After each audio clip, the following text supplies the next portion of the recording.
Hey guys, how's it going? Welcome back. The Roku Express 4K with HDR. Whoo! Anyways, 50 bucks at Walmart in Canada, of course, with a boatload of apps and tons more, they say in the corner, that you can download as well. And we've been going a little download happy on some apps. Got to admit it. Now, we've already had Netflix. We do have a 65-inch smart TV. So we get Netflix, we get Amazon, a couple other things, right? But we can't really download any new apps for some reason. I don't know what it is. Maybe it's only a half smart TV. So we've been kind of debating on this whole Roku thing. Now, I've heard about Roku a long time ago, and sometimes they include Roku with certain smart TVs, and that's fine. And some people love it, some people hate it. I don't know what's to hate about getting a lot of free stuff, man. Like, seriously, you sign up. Yeah, you got to put your credit card info in, but they don't charge your credit card unless you want them to, okay? So, and you can always set up a separate PIN. This way your kids can't download, a movie to watch or pay for a movie to watch without your consent. So, my wife actually set up a PIN. Not that we have kids to worry about at home, but we also don't know about every single thing that may have a charge to it. And so when we click on something, if it asks for the PIN, then we know for sure it has a charge to it. Because not all apps with the shows that are on, whatever they are, specify, right? Some do, some don't. So best to have a PIN set up separate. This way, no matter what you activate, there's no way it's going to charge your credit card unless you say okay with your PIN, and then you know you're getting charged, right? So, but there are a lot of apps that are also completely free, and so is all the content on there free as well. That's really cool. And that opens you up to a lot more. Now, being that we mainly use Netflix because, it's enough. It's 20 bucks a month, right? We don't want to start paying for Amazon Prime and this and that and everything else. And, even searching Amazon Prime, yeah, there's some stuff on there that you can't get on Netflix and won't ever see on Netflix, right? Or at least not anytime in the near future. So it's kind of like, well, what do? Well, you subscribe to all of them and you pay for all of them. By the time you do that, you might as well have just had a satellite service at home. But of course, then again, you get much better programming with this stuff because, yeah, satellite we've had costing us like 120, 130 bucks a month for a crummy TV with maybe about 3 channels out of the whole wax that we actually really wanted to watch, because everything else we don't, right? This, at least, you get your choices. So if you want Disney Channel, you get it. You want Spotify, Netflix, Happy Kids, River, Global, CTV, yeah, among other stuff, right? And they do have Crave on here, and once in a while Crave will run some specials, right? We've had Crave actually pop up with some free stuff when we have the satellite stuff. So you get like a week or 2 weeks of Crave content for free. It's kind of like really nice, right? I haven't checked out the Crave app yet, but we do, of course, have the Roku channel. We have Netflix. We have a few of the TV stations which have a lot of content on them. Netflix is starting to get to the point where it's kind of like, wow, we're just rewatching the same stuff, right? And it's like, when's the new stuff going to come out? And some of the new stuff, we either owned it on DVD before or whatever, but we've seen it, and it's kind of like, this is not new. Don't tell me it's a new release when I've already saw that movie like 25 years ago. You know what I mean? So yeah, I think that, it's good, but it kind of sucks in some ways. One thing I didn't appreciate with Netflix is I liked this one movie called I Still Believe with Jeremy Camp. Now, it is a Christian movie, fine. But we only got to watch it a couple of times and thought, okay, well, maybe a couple months from now or whatever, we'll go watch it again. It's gone now, right? So Netflix, of course, always makes room for new stuff. So now we got to go and see if we can find that movie elsewhere. Otherwise, I'll just order the DVD on Amazon because I really love the movie. We do have a DVD collection of Christian movies, but of course we also subscribe to PureFlex, which is on here as well. And with PureFlex, we get a lot of stuff for free. And it's like, that is awesome. Okay, now there is a fee, of course, you do have to pay. But there is still a lot of stuff on there, right?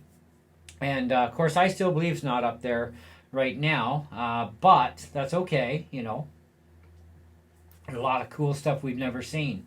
So we're starting to binge watch again. And I mean, these things, these movie channels and stuff, they're really handy, especially in the winter when you're bored out of your brain. You got nothing better to do with your time because maybe you have a seasonal job like myself where I work 3 jobs. I have YouTube full time, plus I teach, plus I have a regular job on top of that, but that job is seasonal, right? YouTube is year round and so is teaching. But, so it's kind of like nice. I get a lot of downtime in the winter.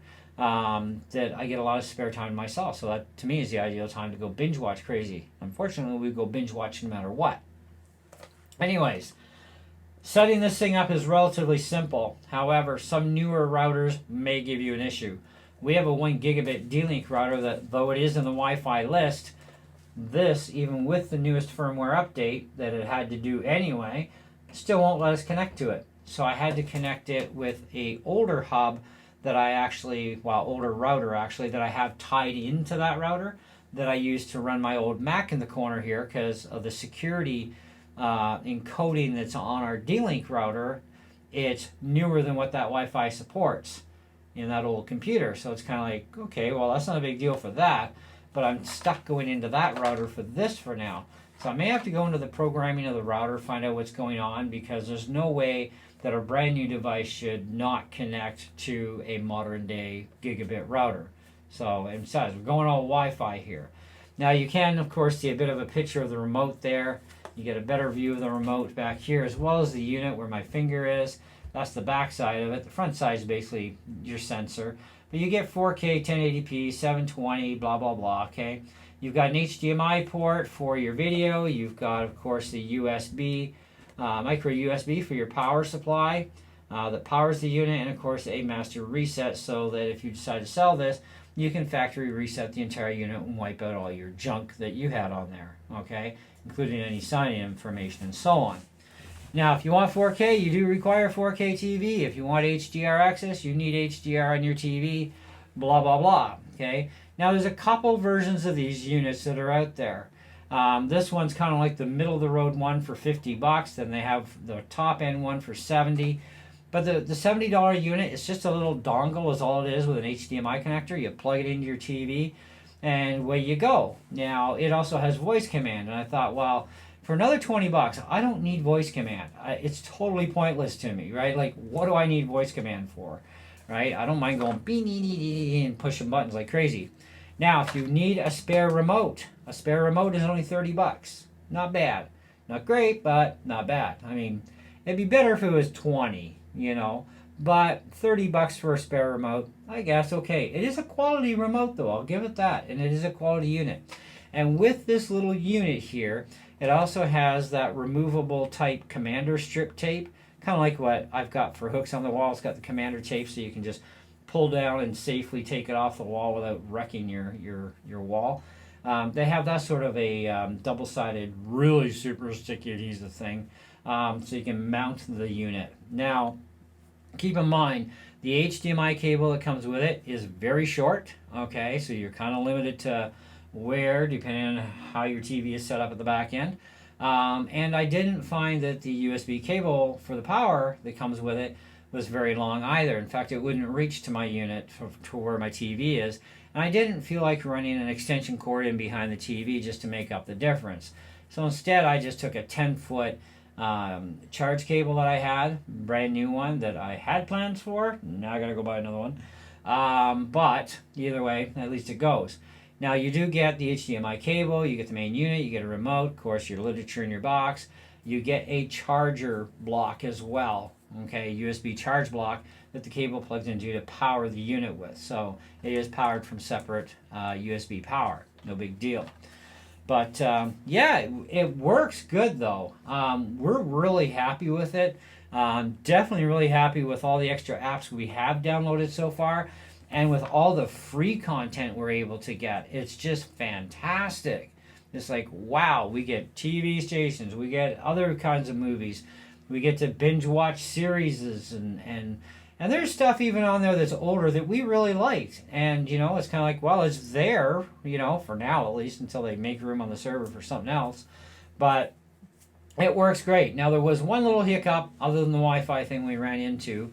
which, like I said, I've yet to solve with the router setting. Maybe it's what all it is. It's got some kind of a timer system in it, and for some reason, 2 movies in a row, it's like it cut out on us. It just froze the movie right solid, and it's like, okay, there's no way this is buffering. Not with the internet connection we have coming into this house. There's no way it'll buffer. So it wasn't that. It wasn't a brownout. It turned out it was a setting that we had to turn off so that we would have no problems and it wouldn't cut out on us anymore. I can't remember what the name of the setting was. If I do a further update video on this, I'll let you know at that time. But there is a setting in there nonetheless. You have to switch it to leave you alone and it won't interrupt your movie. Once we did that, we were fine. No big deal. So yeah, that works out great. So, but yeah, when they say simple, it's definitely simple. Definitely a great little unit.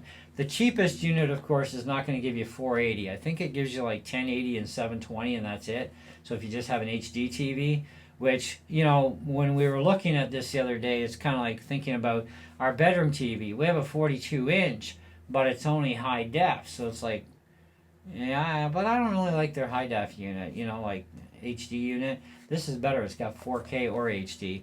And then I thought, well, you know, this will still run an HD TV just fine. It's not going to be a big deal. But I wanted something for out in the living room, and so did the wife. So we're starting with this. And if we decide that we really super enjoy it, we may get a secondary unit that we will hook up into the bedroom.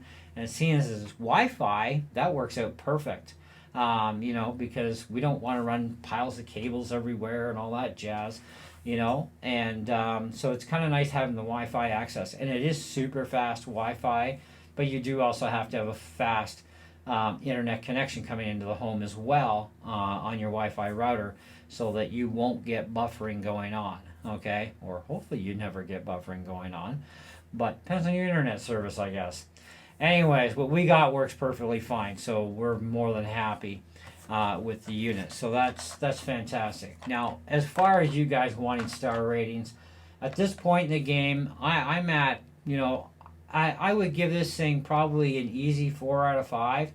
I mean, it loses a little bit for it ain't perfect. Nothing is.